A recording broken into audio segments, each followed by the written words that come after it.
Bom dia. Bom dia, professor. Tudo bem Bom com dia, você? professor. Certo. Ótimo. Como é que está o estudo? Dando para rodar? Ah, professor, não tá aquelas coisas, mas não tá ruim também, não. Tem que ter paciência, resiliência e tocar o barco, porque não tem jeito, né? Não adianta. E na pior dos pensamentos, vocês estão melhor que a minha filha. Por quê? Porque ela estuda na Federal em São José dos Campos, no penúltimo ano, e simplesmente eles pararam. Eu acho que eu já comentei com vocês, né? Eles pararam durante todo esse tempo, voltaram agora em setembro, aliás, meados de agosto, né? Ou seja, perdeu 6 meses praticamente da vidinha dela, do tempo dela de entrar no mercado de trabalho. Federal. Só tem doutor, supostamente gente capacitada. E o que é que eles alegaram? Que eles não tinham, à época, condições de lecionar remotamente, como a gente está fazendo, desde o começo. Em nenhum momento a gente parou, só parou porque a escola parou. Se não tivesse parado, eu tocava o meu barco. Então, supostamente, aqueles capacitados de lá não tinham condições, instrumentos, enfim. Optaram pela condição mais cômoda, qual era? Vamos suspender as aulas até que a coisa se resolva, né? E continuaram recebendo o belo salário deles, pagos por nós, que são os nossos impostos que os sustentam. Aí voltam em meados de agosto, com uma porcaria de aula, né? O cara está dando aula nos moldes que eu dava aula. Eu comecei a dar aula há uns 5, 6 anos atrás, usando a técnica que ele está usando agora. Já estou bem mais avançado que ele. E é isso, quer dizer, então, vocês, pelo menos, não pararam, não estão perdendo tempo, vão entrar no esquema da faculdade no final do ano e estão melhor que muita gente, porque o que está rolando de tranqueira por aí, a gente está fazendo o maior esforço na escola para que vocês tenham, nessa condição horrível, o melhor possível. E olha, vocês estão tendo o melhor possível. Eu tenho participado de reuniões, de congressos, de debates, de instituições tipo PUC, USP, Federal do Rio Grande do Sul, onde profissionais da área discutem a nova prática didática, né? E a gente está anos-luz à frente deles. É interessante observar isso. Na minha simplicidade aqui, da minha casinha, do meu laboratório que eu montei, estou muito, muito adiante deles.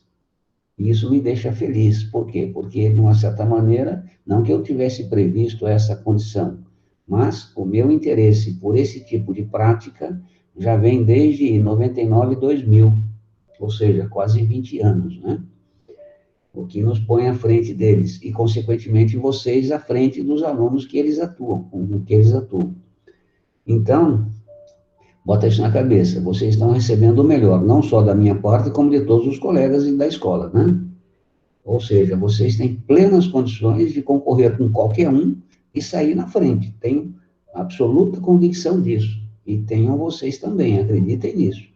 Agora, é óbvio que todo o esforço que a escola, que os professores, né, nós fazemos para que vocês tenham um bom desempenho, só terá resultado se você, cada um aí, se empenhar, se dedicar, né, para poder obter o melhor resultado possível. E se for feito isto, pode acreditar em mim. Vocês vão ter sucesso. Não tiveram perda alguma, em absoluto. Acredito até que quem se dedicou teve muito mais tempo para se dedicar. Por quê? Porque está em casa, não tem muita atividade, não sai, enfim, tem que achar alguma coisa para fazer. Portanto, é isso, minha gente.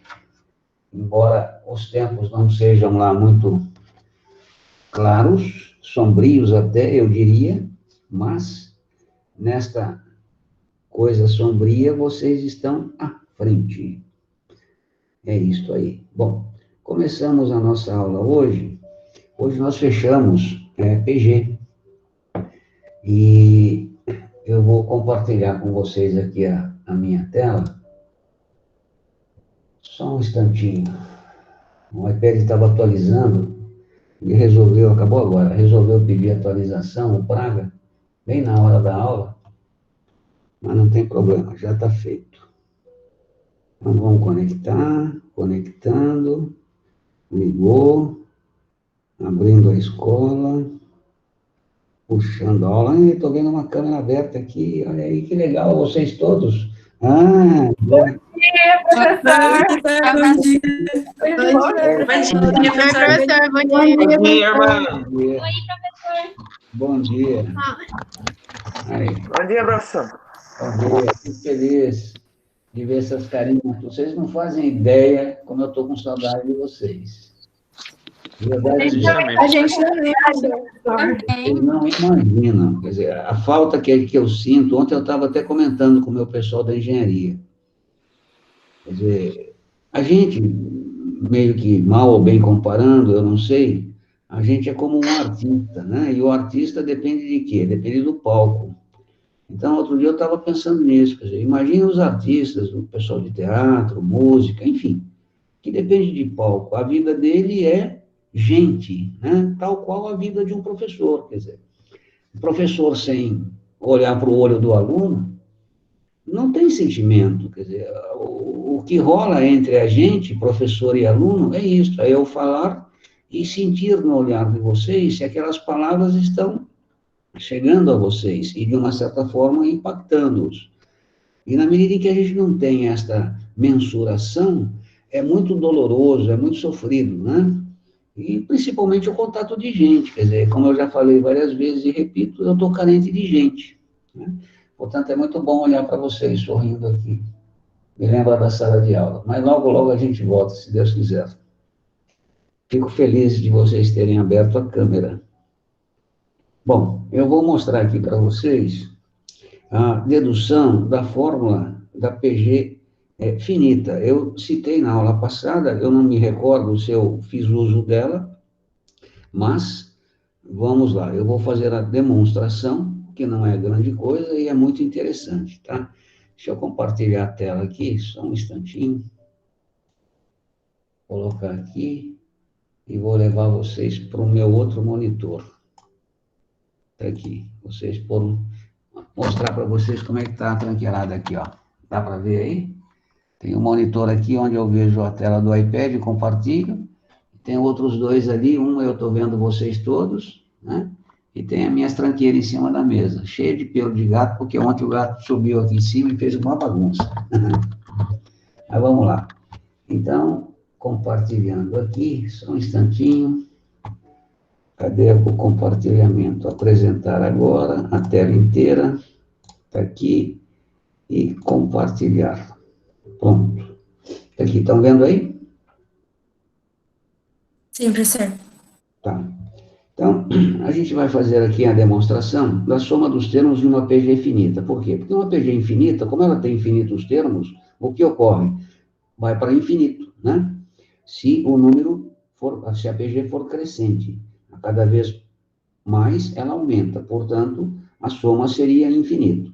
Se ela for uma PG decrescente, o último termo, digamos assim, tende a zero. Então, você tem lá uma possibilidade de soma, né? Então, é o que a gente vai mostrar. Opa, desculpa. Desembestou o bichinho aqui. Deixa eu voltar. Pronto, agora vai. É que eu me emocionei com a visão de vocês aqui, ó. Então, tá lá. Como é que a gente vai fazer? Vamos supor, inicialmente, uma PG com os termos A1, A2, A3, pontinhos AN. Então, ela termina em AN, sendo AN o último termo, né? Como eu quero a soma dos termos, eu vou indicar a soma por SN. Então, a soma de N termos, né, onde N é a quantidade de termos que eu estou somando, a soma de N termos será o primeiro, mais o segundo, mais o terceiro, mais, pontinhos, o último termo. Então, eu tenho aqui uma equação que eu chamo de 1, uma sentença 1. Faço agora, né, multiplicação de 1 por Q, pela razão. Então, eu pego a sentença 1 e multiplico por Q, cada um dos seus termos. Então, fica QSN, A1Q, A2Q, A3Q, pontinhos, ANQ. E eu tenho esta nova equação, certo? Observe só. Agora, note nesta nova equação, obtida a partir da primeira, né, então eu tenho, multiplicando por Q, SN vezes Q, A1 vezes Q. Mas, quem é A1 vezes Q? É o A2. Por quê? Porque é o primeiro vezes uma razão. Então, o segundo termo da sequência é o primeiro vezes a razão. Quem é o terceiro? É o anterior a ele, no caso, A2 vezes a razão. E assim sucessivamente. Então, esta sentença aqui, uma vez multiplicada por Q, eu posso pô-la da seguinte forma, que SN será igual ao A2 mais o A3 mais o A4 e assim sucessivamente.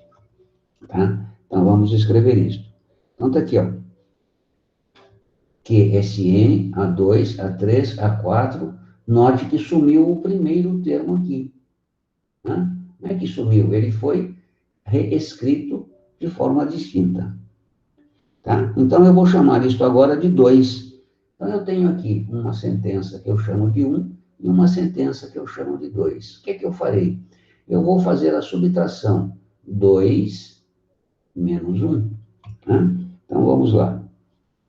Portanto, vou pô-la uma sobre a outra, então eu ponho A2, QSN, A2, A3, A4, ANQ. Esta é A2. Agora, porei A1, observe, né? SN, A1, A2, A3 e assim sucessivamente até a N. E note que eu coloquei os termos aqui, um embaixo do outro. E agora eu vou fazer a subtração. Ao fazer a subtração, vai ficar o quê? QSN menos SN, igual A2 menos A2, A3 menos A3, A4 menos A4, e assim sucessivamente, tá? Antes aqui do ANQ, eu cancelo com esse aqui, tem um AN. Então, quem é que sobrou nesta subtração? Sobrou o A1, né? Desculpe, o ANQ, sobrou o ANQ e o A1. ANQ menos o A1. É a de cima menos a de baixo. Agora, observe, eu tenho aqui SN e SN no primeiro membro. Vou pô-lo em evidência. Então, eu escrevo que SN que multiplica QSN dividido por SN é Q. Menos SN por SN é menos 1. Então, eu fico com SNQ menos 1, ANQ menos A1. Note agora o que eu faço. Mas, quem que é o AN? AN é o termo geral. E o AN é dado por quem? O AN é dado pelo primeiro termo vezes a razão elevado a N menos 1. Nós deduzimos em aula anterior a fórmula do termo geral. Tá? Então, está aqui. Substituindo na expressão, eu tenho que SN, Q menos 1, será igual ao AN, está aqui, a 1 vezes QN menos 1, vezes o Q, está aqui, menos o A1. Só que quando eu multiplico QN menos 1 por Q, eu estou fazendo um produto de potência de mesma base, que diz a regra. Mantém a base sobre o expoente. Então, vai ficar N menos 1 mais 1. Note. Então, eu tenho que SN, Q menos 1, será igual a A1, N menos 1 mais 1, QN, menos A1. Note que no segundo membro, eu tenho dois termos, este e aquele, e em ambos eu tenho o fator comum, que é o A1. Vou pô-lo em evidência. Então, fico SN, Q menos 1, A1, A1QN, dividido por A1QN, menos A1, dividido por A1 menos 1. Né? Portanto, como eu quero o SN, que eu quero a soma dos termos, né? Passo o elemento que multiplica o SN dividindo para o segundo membro. Portanto, eu tenho que Sn será igual a 1 Qn menos 1 dividido por Q menos 1. Então, esta é a fórmula obtida, né, que me permite a soma dos termos de uma PG finita. Ela pode ser escrita desta maneira, ou ainda, observe, vou multiplicar aqui em cima por menos 1 e aqui embaixo por menos 1. Tá? Então, deixa eu fazer a indicação aqui que eu esqueci. Fica mais claro. Se eu multiplico isto aqui por menos 1 e isto aqui por menos 1, né, o que eu faço?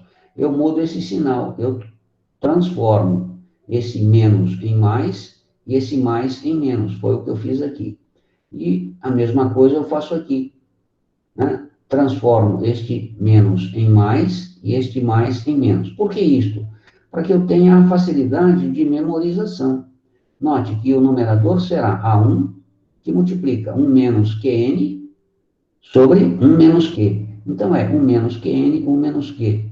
A fórmula mais fácil de ser guardada. Mas também pode ser usada essa aqui. Não faz diferença alguma.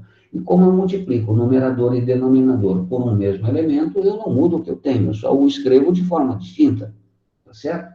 Então, está aqui. Esta é a fórmula que utilizaremos quando tivermos que resolver problemas envolvendo a soma dos termos de uma PG finita. Cuidado, é uma PG finita. Né? Tá certo? Ela pode ter até infinitos termos, mas ela vai para algum lugar. Tá? Alguma pergunta até aqui? Posso seguir? Pode seguir, professor. Vamos lá, então. Então, está aqui, ó.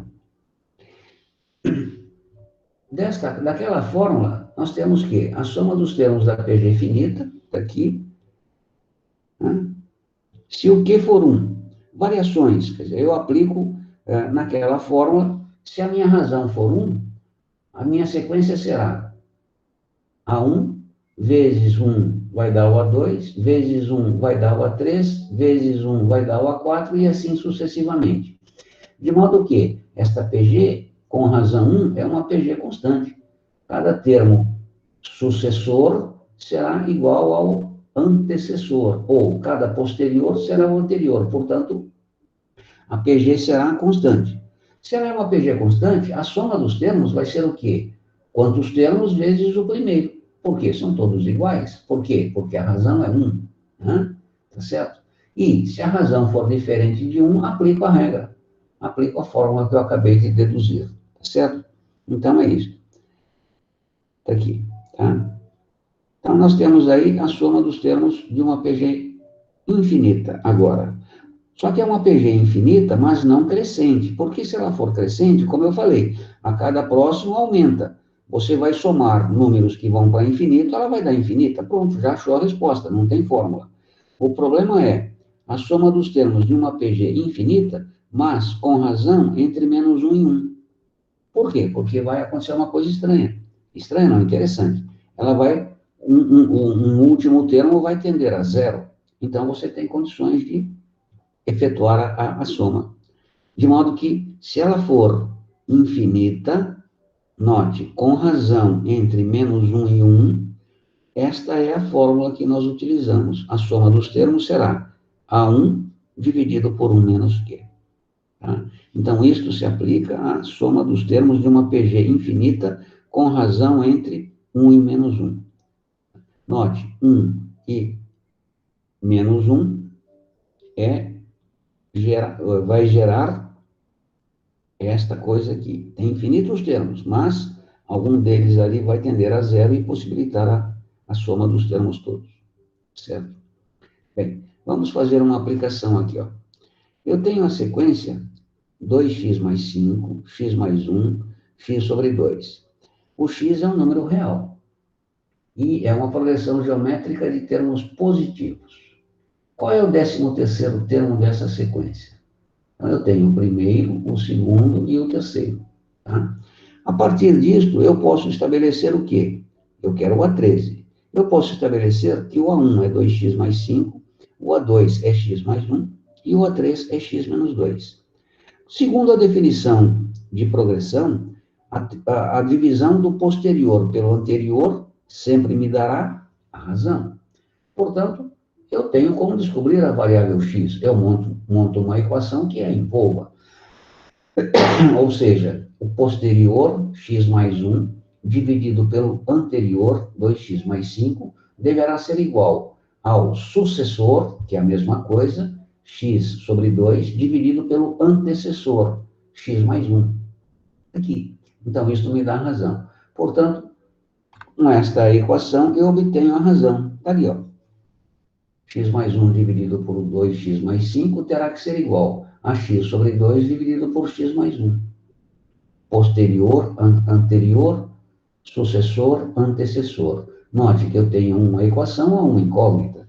Resolvendo-a, né, eu tenho lá, fazendo as continhas, tá certo? Divido por 2 para facilitar o meu serviço e chego nessa equaçãozinha de primeiro grau sem vergonha. E eu encontro que o x é 2. O que significa x igual a 2? Significa que eu descobri os termos da minha sequência. Portanto, eu posso escrevê-la, né, como termo geral é dado por AN, A1, que é N menos 1, e a razão será o AN posterior dividido por AN menos 1 anterior. Pronto. Agora as coisas ficaram tranquilas, né? Quem que eu quero? Eu quero o 13º, então vou escrevê-lo na fórmula do termo geral. Por quê? Porque agora eu tenho condições de achar 1. Por quê? Porque eu achei a 2. Então, 2 vezes 2, 4, mais 5, 9. Eu tenho a minha sequência, e aí eu começo a resolver o exercício, né? Portanto, está lá. Se isto aqui, se o x é 2, eu tenho que a razão será x mais 1 dividido por 2x mais 5, né?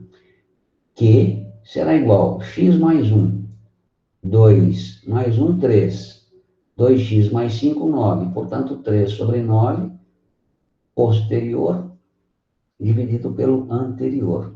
E percebo que a razão a PG é decrescente. Por quê?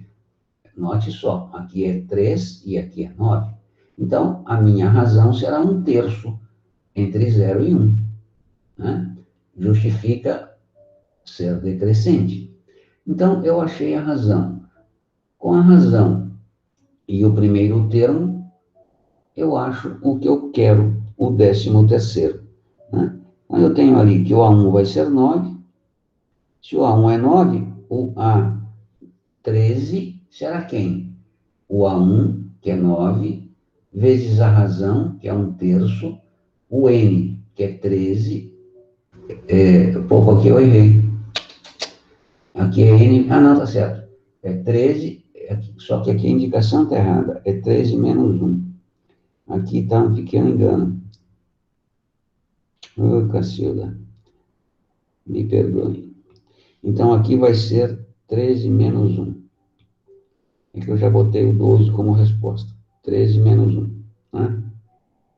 Portanto, resolvendo a continha, eu tenho que o A1 vai ser 3 a menos 10. Igual a 13. Cabeça. A 13 vai ser igual a 13 menos 10. Ou seja, a alternativa B. Tá? Então, perceberam como que foi desenvolvido o problema? Alguma pergunta, alguma dúvida?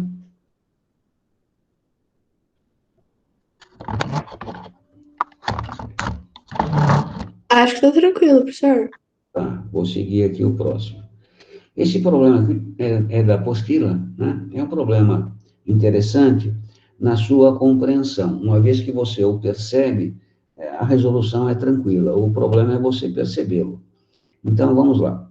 A sequência de figuras representa os 5 primeiros passos da construção do conjunto do Sierpinski. Um matemático que...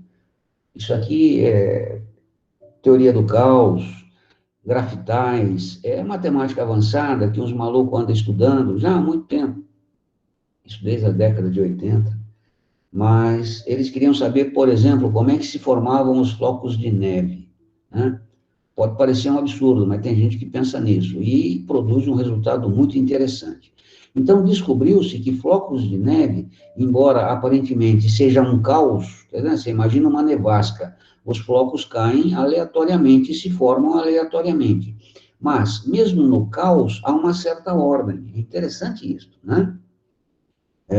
E eles descobriram que, mesmo no caos, os flocos de neve têm uma certa conformação que permite a sua criação. E, fruto desta pesquisa, surgiu essa coisa aqui, né? Então, o que ele descobriu?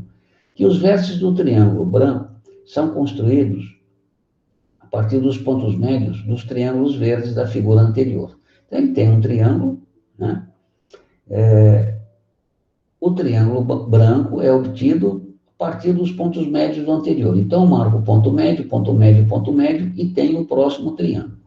Como eu pego o ponto médio, eu fico com 1, 2, 3, 4 triângulos com o mesmo tamanho, né? Então, os vértices dos triângulos brancos são construídos a partir dos pontos médios dos lados dos triângulos verdes da figura anterior.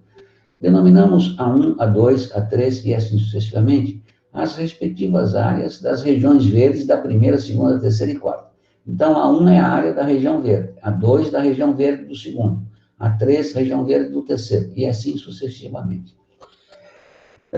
Nós podemos afirmar que A1, A2, A3, A4, A5 estão nessa ordem em progressão geométrica. Qual é a razão? Então, ele afirma isso. Ele marca aqui os pontos médios, constrói o triângulo branco. Então, esta área branca fica excluída. Aí, o que ele faz? Área verde, área verde, área verde. Ele marca, né? Deixa eu anotar aqui, esqueci que eu estou com o iPad, eu posso escrever. Então, ele marca, né, no primeiro, os pontos médios. E traçou lá para achar esse triangulinho. Aí ele pega e marca nas áreas verdes os pontos médios novamente. Olha lá. Tá? E acha esta figurinha aqui. E note que apareceu esse branquinho, que tem mesma medida que esse, que aquele. Esse branquinho igual a esse, esse e esse. Esse branquinho igual a esse, esse e esse. E assim por diante, né? E o que ele quer saber? A razão dessa PG. Por quê? Porque ele percebe que isso aqui é uma sequência, né? E é uma sequência decrescente. Por quê? Porque a área verde está diminuindo, tá certo? Então, você imagina que a razão terá que ser um número fracionário. Tá lá. Então, note que a cada etapa, ou seja, daqui para lá, né? O que acontece? Cada triângulo verde, este aqui, é dividido em 4. 1, 2, 3, 4. Em 4 triângulos iguais, né?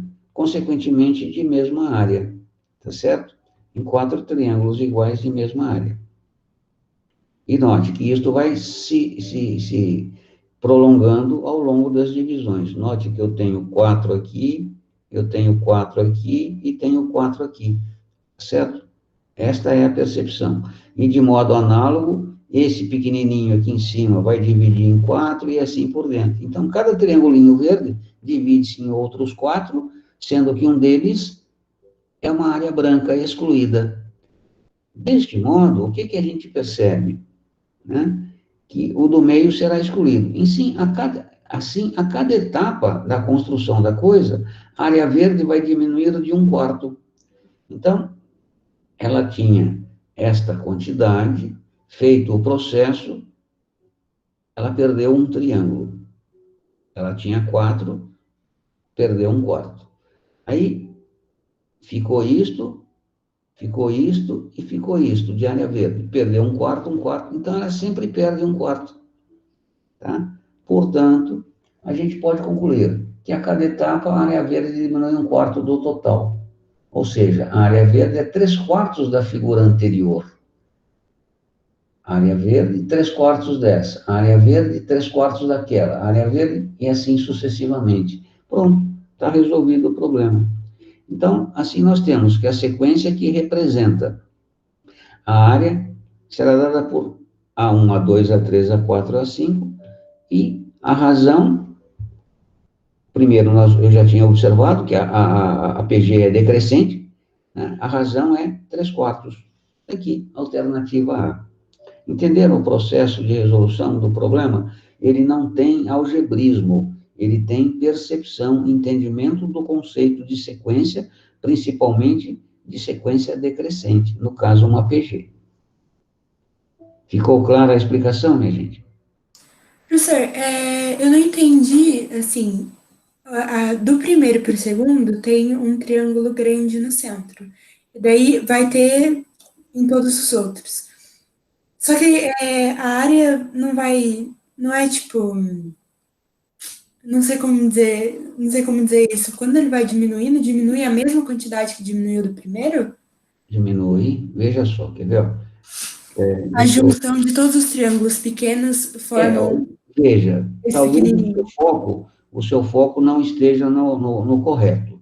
Você, pelo que você me fala, dá-me a impressão que você está preocupado com a área. Mas ele não quer a área, ele não quer que você determine a área. O que que ele pergunta? Qual é o mote da questão?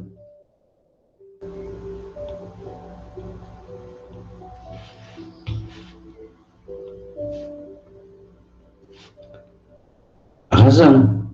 Ele não está interessado na área. Ele não está interessado na soma das áreas. Ele está interessado na razão que faz a PG acontecer. É isso que você tem que perceber. Então, como é que a coisa começa? A coisa começa no primeiro triângulo, né? Então, tem aqui o primeiro triângulo. Claro, você tem uma área aqui, mas ela não é relevante. Aí, para a obtenção do segundo triângulo, como é que ele faz? Bom, ele pega ponto médio e ponto médio. E constrói mais um triângulo. Então, o que é que você percebe? Você percebe que aquela área verde, ou melhor, daquela área verde, ele retirou esta quantidade. Portanto, o próximo, né, a próxima figura gerada é esta daqui, que eu reproduzi ali. O que aconteceu com a área verde? Ela tinha 1, 2, 3, 4 quantidades. Quanto ela tem agora? 1, 2, 3. Então, ela ficou com 3D4. Tá? Aí, você novamente desenvolve o processo. O que você faz? Vou botar uma canetinha aqui, roxinha. Então, você, ponto médio, ponto médio, ponto médio. Olha lá. Fechou. Eu vou botar roxinho para ficar mais visível. Observe só esta região aqui, ó. Só esse triangulinho aqui, ó. O que você tem? 1, 2, 3, 4. E novamente você tirou 1. Né? Mesmo processo aqui. Olha lá. 1, 2, 3, 4. Novamente você tirou 1. Então, a cada triângulo construído, a razão de perda, né, vai ser o quê? Melhor, a sobra vai ser o quê? 3/4. E a razão de perda vai ser 1/4. Tá? Portanto, a razão desta sequência, 3/4. Agora entendi, professor. Obrigada. Tá? Porque você focou na área. Mas o problema não é a área, o problema é a razão. Quer dizer, o que leva a última figura lá. Tá certo?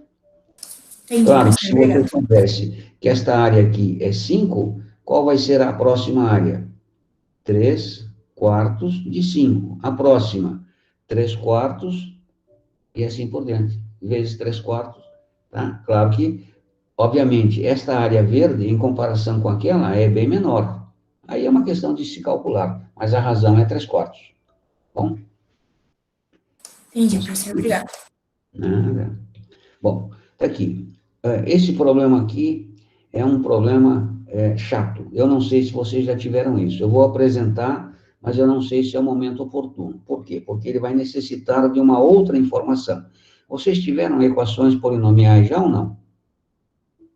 Equações de grau superior, equações polinomiais, pode ser qualquer um desse nome.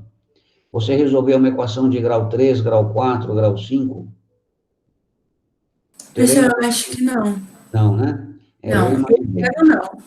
Não. Eu acho que a gente viu, mas uma coisa assim muito rápida, professor. Nem teve Antes matéria de eu dava prova. listo, mas depois o Zé pediu para dar, eu fiquei uns 2 anos, aí me passaram outros assuntos, mas eu gostava de dar as equações polinomiais. Mas vamos lá. Se não der certo a explicação, a gente volta mais tarde nele quando vocês tiverem. Mas eu bolei uma forma aqui de resolvê-lo que talvez não precise muito disso. Então, nós temos lá. Um fazendeiro dividiu 30 quilômetros quadrados de suas terras entre seus 4 filhos, com idades distintas.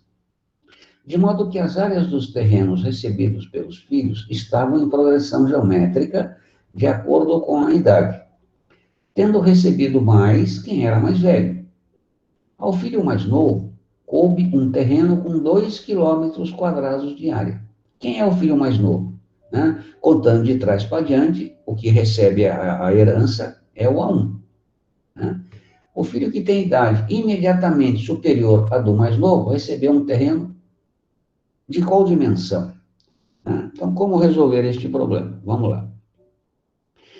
Primeiro, eu tenho que perceber que é uma progressão geométrica e está vinculada à idade do filho, tendo recebido mais quem era mais velho. Portanto, eu intuo que ela é uma PG crescente. Primeiro recebeu tanto, o outro um tanto maior, o outro mais maior ainda e o outro mais maior de grande, né? Ou seja, a PG com a qual eu estou lidando é crescente. Então, tá lá. O primeiro, ele diz, ao primeiro, ao filho mais novo, o que recebeu menos, 2 quilômetros quadrados. Então, 2. O segundo recebeu o quê? O primeiro vezes uma certa quantidade, que eu chamo de Q, que é a razão. E o terceiro, 2Q quadrado. E o próximo, 2Q é o cubo. Então, aqui eu tenho a sequência PG. Né? Note que o Q é a razão e o primeiro termo é a 2. Observe que, qual foi a área dividida? 30 quilômetros quadrados. Qual o significado disto? É a soma dos termos desta PG. Por quê? Cada termo da PG representa uma área recebida pelos filhos. Então, eu posso escrever que SN é 30. Acabamos de deduzir a fórmula. Se SN é 30, o que é 30? É o 2 mais o 2Q, mais 2Q quadrado, mais 2Q ao cubo igual a 30. E aqui começa o enrosco. Por quê? Porque isso aqui é uma equação de grau 3 completa. Né? Bom, como todos os termos são múltiplos de 2, para facilitar o serviço, vou dividi-los todos por 2. O bicho desinvestou. Opa. Tem hora que ele não atende a meu comando. Então, tá aqui. Dividindo todo mundo por 2, vai ficar 2 dá 1, 2Q dá Q, 2Q quadrado, 2Q cubo, 30, 15. Trago o 15 para cá, Q cubo, mais Q quadrado, mais Q menos 14 igual a 0. Aqui está o problema. Por isso que eu fiz a pergunta. Vocês aprenderam a resolver a equação de grau superior? Não. Então, eu vou dar umas dicas. O que é uma equação de grau superior? É toda equação de grau acima de 2. Por quê? Fazemos esta diferenciação? Porque nós aprendemos a resolver as equações de segundo grau. Eventualmente, nós aprendemos a resolver as equações biquadradas, lá no 9º ano. O que é uma equação biquadrada? É uma equação do tipo ax à quarta mais um bx quadrado mais c igual a 0. Então, ela é uma equação de quarto grau incompleta. E como você a resolve? Lá no 9º ano, a gente troca, né, faz uma troca de variáveis. Eu chamo o x quadrado de um número a. Se x quadrado é um número a, o x à quarta será igual a ao quadrado, ou seja, elevo isto ao quadrado, elevo aquilo ao quadrado. Então, o que é que significa isso? Que onde tem x à quarta, eu escrevo a quadrado. Então, ela fica a quadrado. E onde tem a quadrado, eu escrevo a, b, a mais c. Portanto, eu fiquei com uma equação de segundo grau. Então, é desta forma, usando a técnica troca de variáveis, que nós resolvemos uma equação de quarto grau incompleta. Se for completa, não dá para usar a técnica. Chama-se equação biquadrada.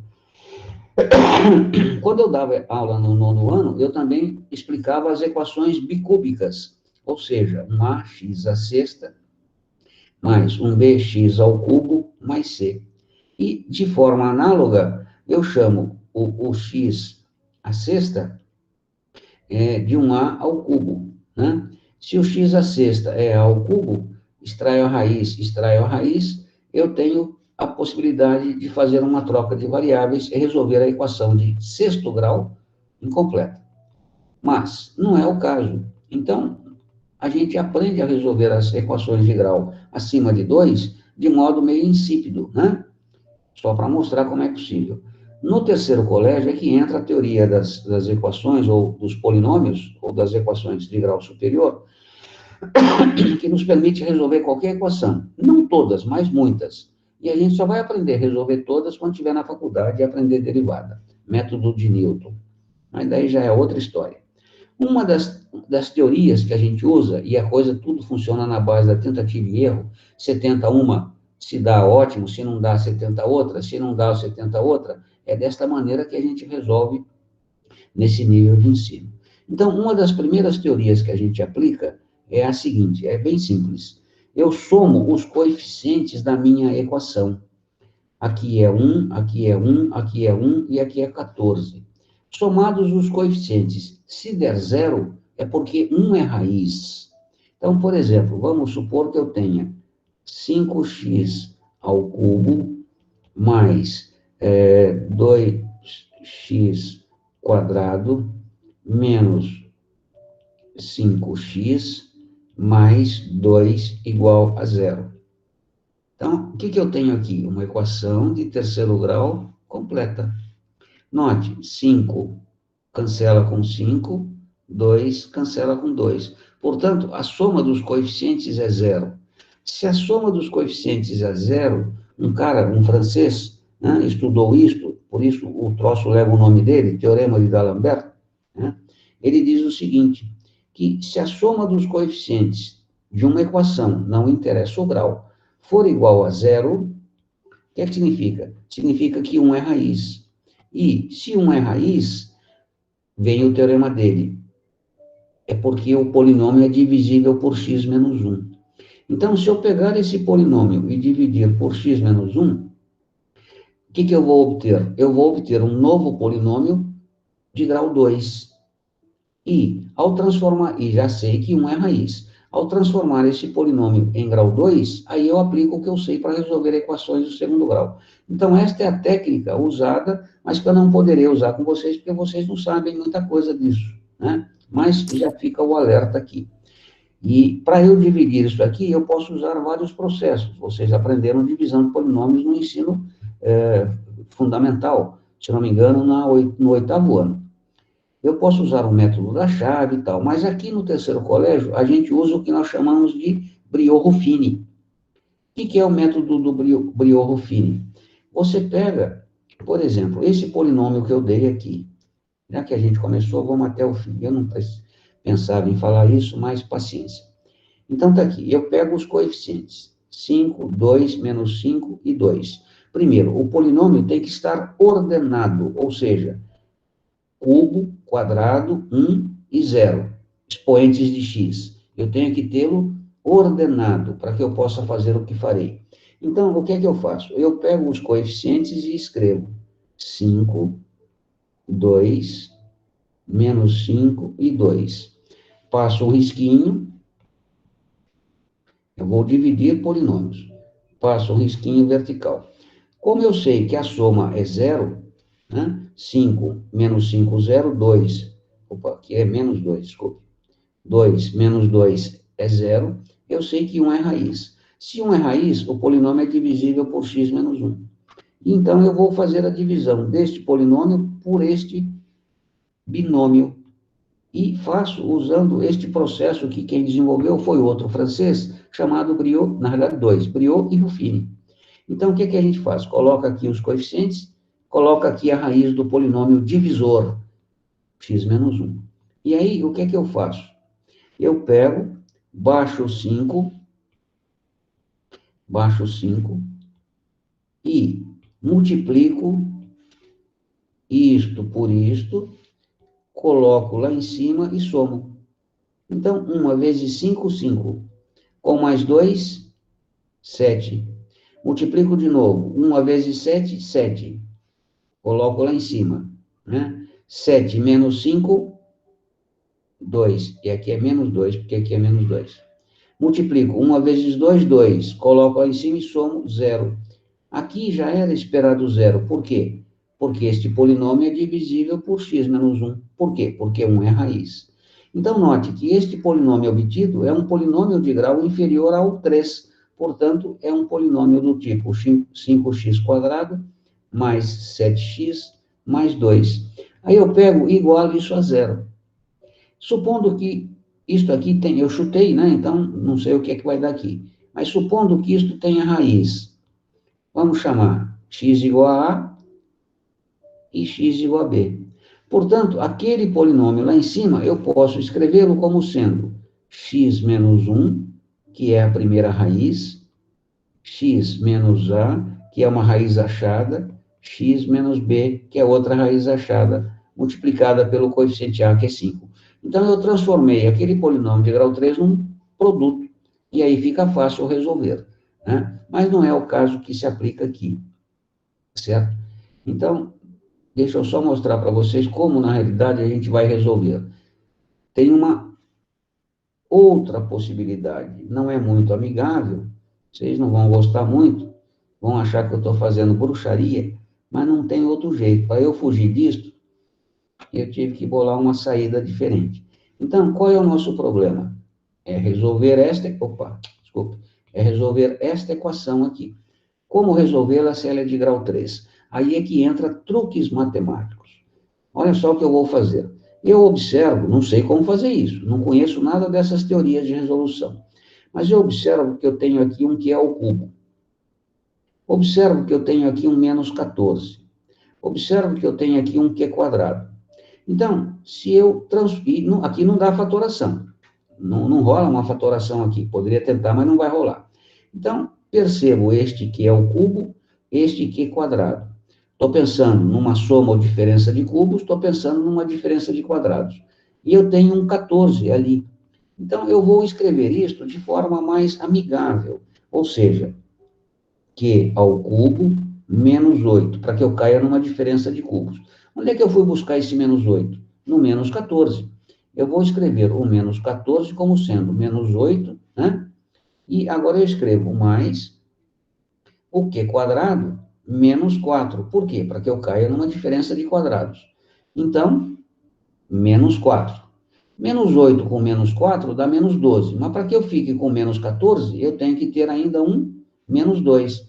Portanto, mais que menos 2 igual a zero. Então, o que eu fiz? Nada. Não resolvi a equação. Eu só a escrevi de modo mais adequado. E note que continua a mesma. Observe.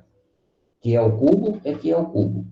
Q quadrado é Q quadrado. Q é Q. Menos 8 com menos 4, menos 12. Com menos 2, menos 14. Então, eu só escrevi aquele trem de modo diferente. E por que eu fiz isto? Porque agora eu tenho a possibilidade de diferença de cubos, diferença de quadrados. Buscar uma fatoração, né? Então, é isto que eu farei. Portanto, aqui vai ficar o quê? O que é Q ao cubo menos 8? Extrai a raiz do primeiro, menos, extrai a raiz do segundo, que multiplica quem? O quadrado do primeiro, o primeiro pelo segundo, o quadrado do segundo. Está aqui. Então, isto é isto aqui. O que é isto aqui? É Q quadrado menos 4, diferença de 2 quadrados. Então, aqui eu fico com mais raiz quadrada do primeiro, mais raiz quadrada do segundo, que multiplica a raiz quadrada do primeiro menos raiz quadrada do segundo. Aqui eu tenho mais, Q menos 2 é Q menos 2, não tenho o que fazer. Mais, repito, Q menos 2 igual a zero. Aí, o que eu percebo aqui? Eu percebo uma coisa interessante.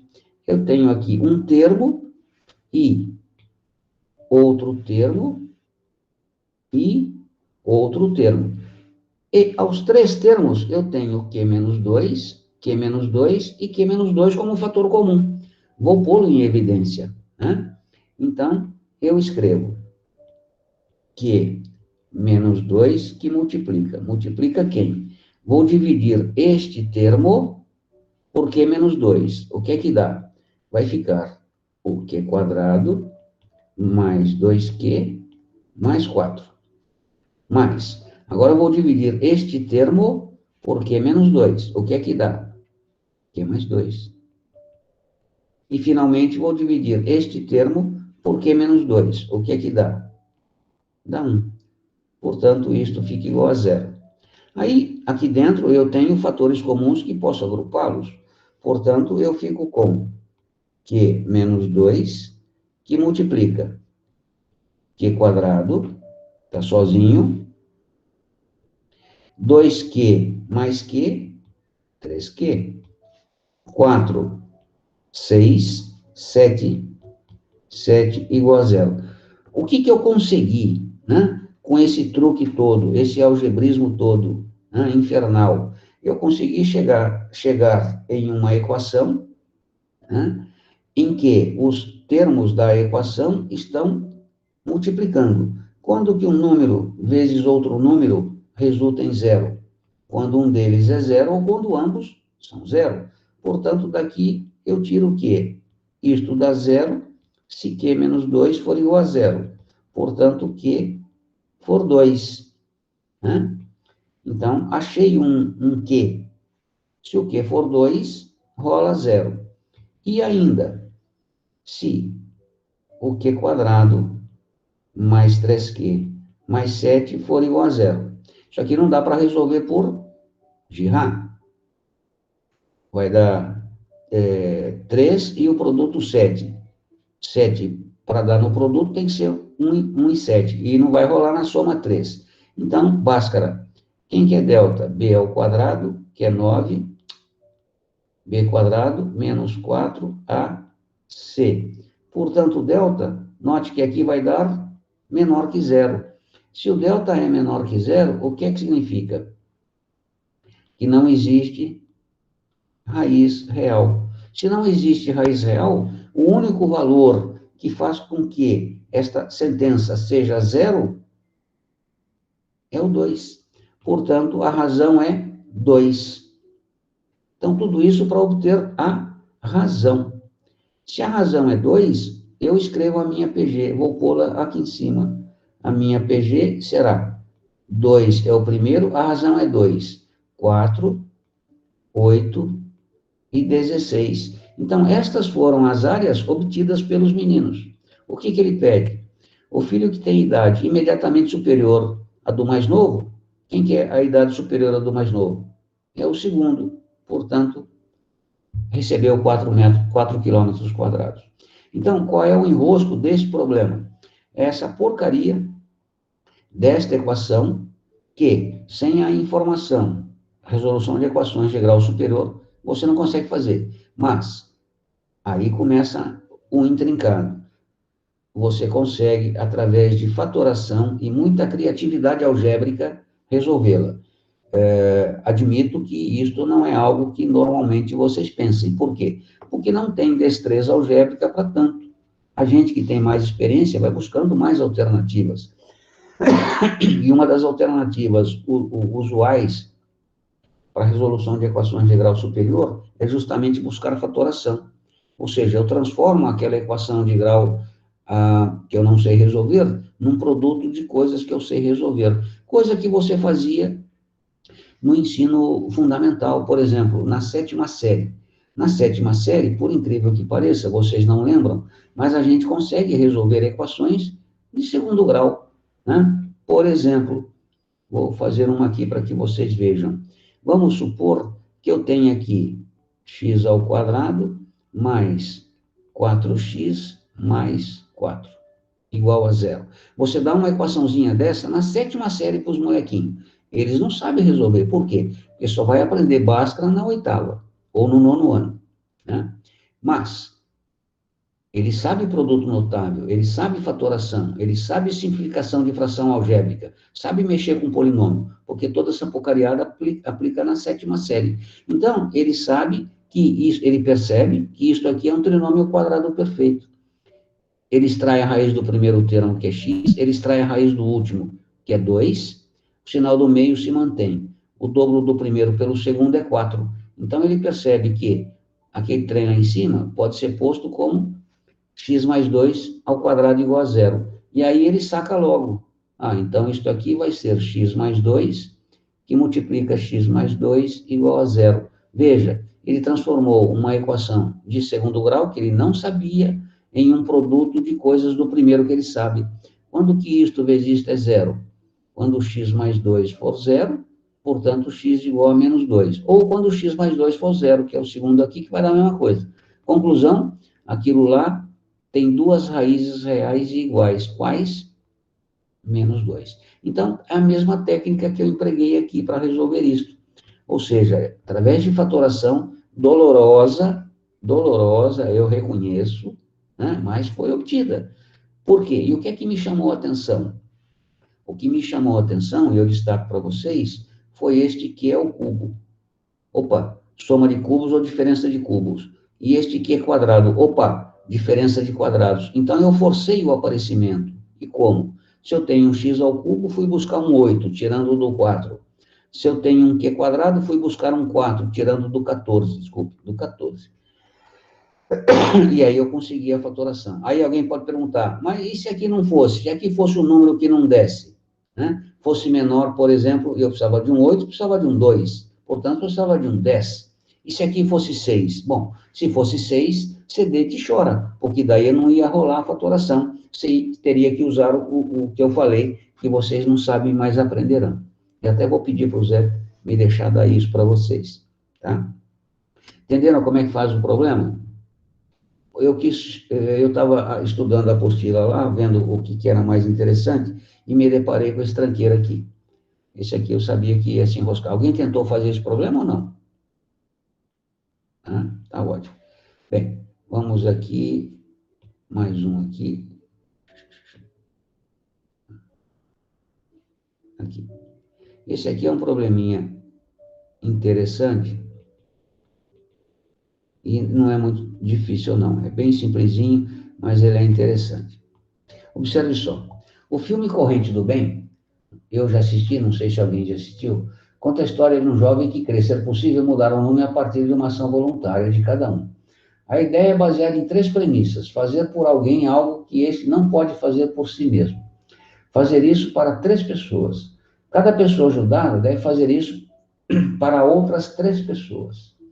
Da mesma forma que temos a corrente do bem para 3 pessoas, podemos ter uma corrente do bem para um número qualquer de pessoas. Suponha que uma corrente do bem seja iniciada numa segunda-feira com X pessoas sendo ajudadas, e que cada uma dessas X pessoas que recebeu ajuda passe essa ajuda para outras X pessoas exatamente em 24 horas após ter recebido a ajuda inicial ou a ação voluntária. Para que tenhamos um total de 42 pessoas ajudadas ao término da terça-feira, o número X deve ser igual a quem? Ou seja, quantas pessoas eu devo ajudar, né? E essas ajudarão outras tantas pessoas, para que ao término do segundo dia, eu tenho 42 pessoas ajudadas. Como é que eu faço um problema desse? Também é um problema de entendimento do texto do que qualquer outra coisa. Então, a coisa começa na segunda. Quantas pessoas foram ajudadas? X pessoas foram ajudadas. Se na segunda foram X pessoas, na terça-feira vai ser o quê? X vezes X. Por quê? Porque cada um ajudou outras X quantidade. Então, eu tenho na segunda X, na terceira X vezes X. Tá certo? Para que tenhamos 42 pessoas ajudadas ao término da terça-feira, eu tenho que X na segunda, mais XX na terça, terá que ser igual a 42. Note que aqui eu tenho, né, uma equaçãozinha do segundo grau. X mais X menos 42 igual a 0. Resolvendo esta equaçãozinha aqui, né, ou seja, usando Girard, e aqui rola, porque B sobre A é 1, o oposto é menos 1. C sobre A, menos 42. Então, eu tenho que o produto é menos 42. Isto significa o quê? Para dar 42, o produto, 6 e 7. Para dar menos 1, menos 7 e 6, menos 7 e 6. Então, eu tenho menos 7 e 6 como resposta. Só que menos 7 não pode, porque não faz sentido dentro do problema. Por quê? Porque o X significa pessoas. Portanto, eu devo ajudar 6 pessoas, né? A brincadeira tem que partir ajudando 6 pessoas na segunda, para que na terça eu já tenha 42 pessoas ajudadas. Portanto, alternativas B. Entenderam? Perceberam que a resolução matemática dele, algébrica, é simples? O problema é você entender esta coisa aqui e, consequentemente, montar a equação. Quer dizer, o que foi atendido na terça? Aquilo que foi na segunda, mais o que foi na terça, gerando os 42. É por aí que a coisa vai rolar, tá bom? Tá? Então, tá feito aqui. Bom, eu tenho esse aqui, eu vou fazer um vídeo e passo para vocês. Eu queria mostrar este aqui, ó. Este aqui é interessante. Eu vou deixar indicado, mesmo que não dê para resolver, porque eu estou vendo que o meu tempo tá acabando aqui. Ele é interessante por conta disso, ó. A gente andou discutindo formas mais convenientes de escrever PG, quando o problema fala em soma dos termos e produto dos termos e os termos número ímpar, né? Mas eu imaginei aqui um problema. Então, nós temos uma PG crescente de 4 termos. A soma do segundo com o terceiro é tanto, o produto do primeiro pelo quarto é tanto. Escreva a PG. Então, aparentemente, ela foge daquele padrão 3 termos. O que é padrão 3 termos? O do meio é x, o próximo é xq, e o anterior é x sobre q. Por quê? Porque quando você multiplica, você já mata uma das incógnitas e resolve facilmente. Então, é isso que eu estou discutindo. Como é que eu vou fazer se a bichinha tem 4 termos? Existe uma forma de fazê-lo, né? Em que eu cancele o produto. É só usar um bocadinho de criatividade. Então, veja só. Eu tenho uma PG de 4 termos. Opa, ô bicho doido. Não era para fazer isso. Deixa eu fazer aqui de novo. Então, eu tenho uma PG de 4 termos. Está aqui.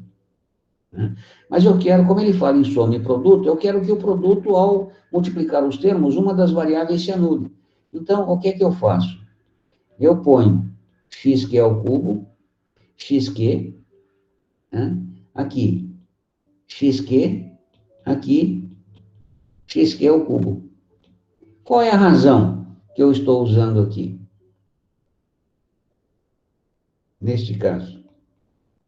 Para poder dar certo. Veja que a hora que eu fizer o produto, esse cancela esse, e esse cancela esse, eu fico com x à quarta. Uma equação incógnita. Então, eu a escrevi nesta forma, para que eu pudesse, no produto, cancelar uma das incógnitas. Aí eu pergunto, qual foi a razão que eu pensei para escrevê-la neste formato?